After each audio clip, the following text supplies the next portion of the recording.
Welcome back students. आज हम start करने वाले हैं इलस्ट्रेशन नंबर 4।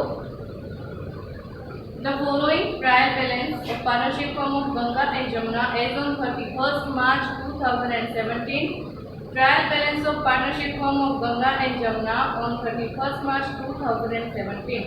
अब सबसे पहले, जैसा कि मैंने पहले बोला था, we will start with the adjustment. The first adjustment is value of closing stock ₹28,600, but market value of 20% goods is 10% more than book value। अब आप सबको पता है कि मार्केट वैल्यू और बुक वैल्यू जो क्लोजिंग स्टॉक होता है उसमें हम कौन से लेते हैं, whichever is less। तो यहाँ पे बोला है कि जो 20% गुड्स है उसकी मार्केट वैल्यू कितनी है, 10% मोर को हमें कंसीडर नहीं करना है। अगर लेस होता तो हम कंसीडर करते। तो इधर क्लोजिंग स्टॉक कितना आ जाएगा, सेम आ जाएगा, कोई भी चेंजेस नहीं होगा, क्योंकि ये क्या है, मार्केट वैल्यू ज़्यादा है तो हम इसको इग्नोर करेंगे, कंसीडर नहीं करेंगे।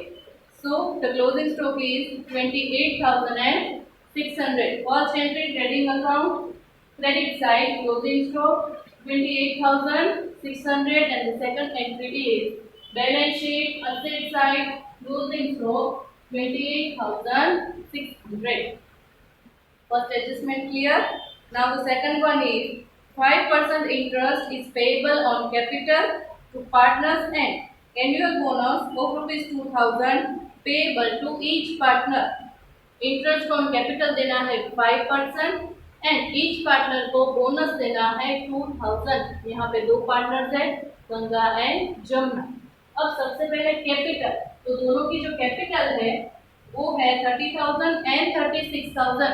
उसके ऊपर 5%, अगर 30,000 के 5% करेंगे तो इंटरेस्ट मिलेगा 1,500 एंड 36,000 के 5% करेंगे तो मिलेगा 1,800। ये हो गया interest on capital of Ganga and Jamuna. First entry P&L appropriation debit side, interest on commission Ganga Jamuna 1,500, 1,800 and the total is 3,300 outer column। इसकी second entry partners capital account by interest on capital, Ganga का 1,500 एंड जमुना का 1,800। अब उसी में दूसरा एडजस्टमेंट है कि each partner को बोनस देना है 2,000। तो बोनस कंपनी के लिए क्या हो गया, जैसे वो इंटरेस्ट ऑन कैपिटल देते थे वैसे ही बोनस दोनों कंपनी के लिए क्या है, एक्सपेंस।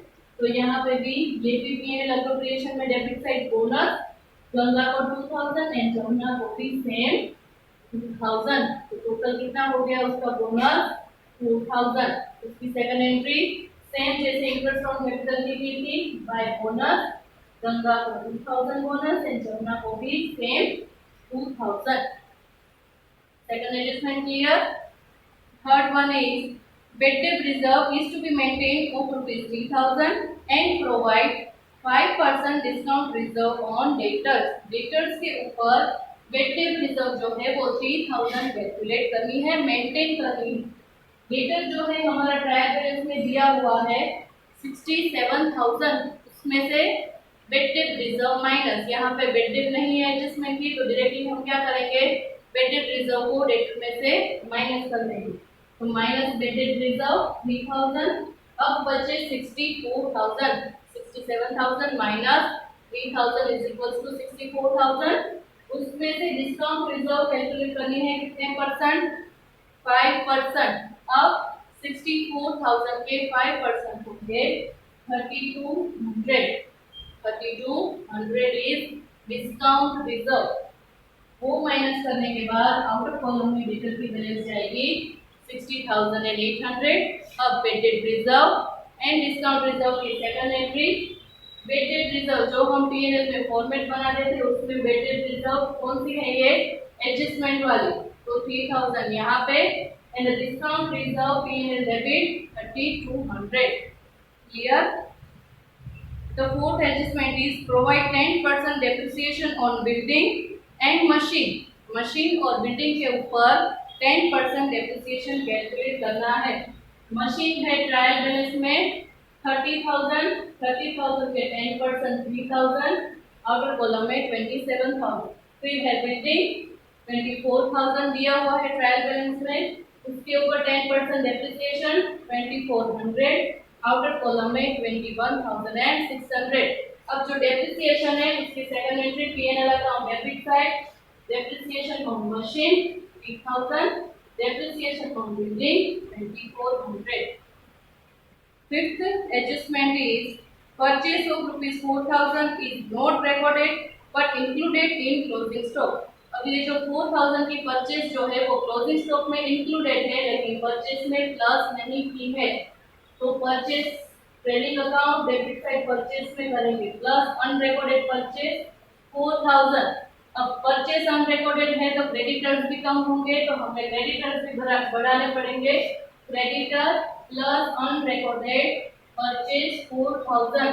11th स्टैंडर्ड में आप सीख चुके हो कि परचेस में कुछ चेंजेस हुआ तो साथ में क्रेडिटर में भी चेंज होगा, सेल में चेंजेस हुआ तो साथ में डेटर में भी चेंज होगा। तो ये अनरिकॉर्डेड परचेस वाला जो एडजस्टमेंट था। The next one is receivable commission is of rupees 2,000 and outstanding office expenses rupees 200। अब जो कमीशन है वो रिसीवेबल है कितना 2,000। अब कमीशन रिसीवेबल यानी कि कंपनी के लिए इनकम, तो P&L debit side outstanding commission 2,000।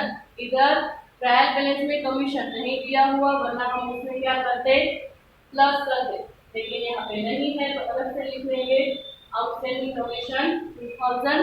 इसकी second effect asset side outstanding commission 2,000 क्योंकि मिलना बाकी है तो हमारे लिए क्या है इनकम। और दूसरा था outstanding office expense 200। Office expense company के लिए एक्सपेंस है P&L डेबिट 9,000 ऑफिस एक्सपेंस है, उसमें आउटस्टैंडिंग है 200, टोटल कितना हो जाएगा 9,200। और ये जो आउटस्टैंडिंग है ऑफिस एक्सपेंस उसकी सेकंड एंट्री जाएगी बैलेंस शीट में liability side outstanding office expense 200। Next is the value of investment is determined at rupees 12,000 and adjustment difference is to be transferred to general reserve। अब ऐसा बोला गया है कि investment की जो वैल्यू है वो 12,000 ही रखनी है।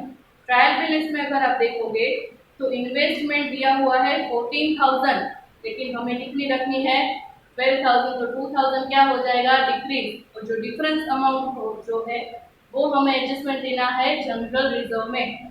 सबसे पहले इन्वेस्टमेंट ट्रायल बैलेंस में है 14,000, उसमें से 2,000 क्या करना है रिटर्न ऑफ वैल्यू डिक्रीज करनी है, तो 14,000 माइनस 2,000। अब इस साल इन्वेस्टमेंट कितने रखने हैं हमें 12,000 रखने हैं। अब ये जो 2,000 का जो डिफरेंस आया वो कहाँ पे सेट आउट करना है जनरल रिजर्व में। तो जनरल रिजर्व कहाँ आएगी बैलेंस शीट में liability side general reserve minus return of investment 2,000। देखो ये इसका मतलब क्या है कि 14,000 के जो हमारे इन्वेस्टमेंट थे अब उसकी मार्केट वैल्यू कितनी है सिर्फ 12,000, तो 2,000 जो है हमें लॉस हो गया। तो जनरल रिजर्व किस लिए रखते हैं कि इन फ्यूचर अगर कुछ भी हमें लॉस हुआ तो इसमें से हम क्या कर सके सेट ऑफ कर सके ताकि हमारा जो प्रॉफिट है वो मेंटेन रहे डिक्रीज ना हो। इसका मतलब ये है।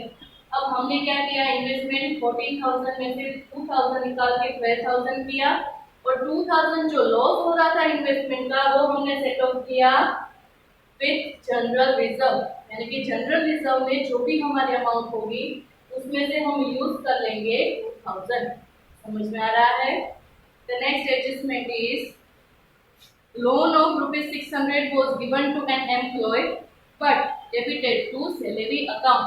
जो एम्प्लॉय था उसको लोन दी थी 600 रुपीज की लेकिन डेबिट कहाँ पे कर दिया है सैलरी अकाउंट में। तो हमें क्या करना पड़ेगा सैलरी अकाउंट में जो हमने प्लस किया है उसमें से हमें करना पड़ेगा माइनस।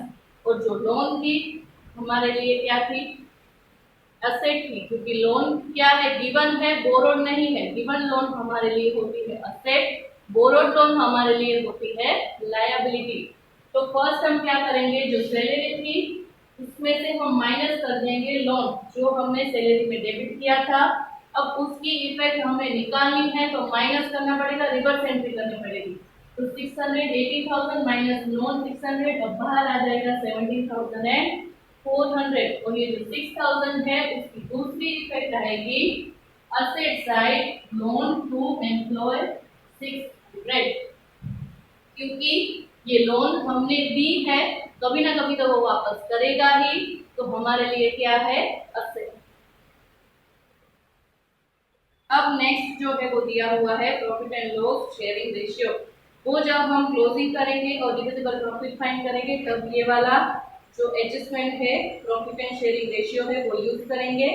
अभी तक के लिए हमने क्या किया, सारे एडजस्टमेंट जो थे वो सॉल्व कर लिए। नेक्स्ट वीडियो में हम ये पूरा सबको कंप्लीट करेंगे एंड क्लोजिंग बैलेंस फाइंड करेंगे, बैलेंस शीट को टैली करेंगे। तब तक के लिए take care and have a nice day.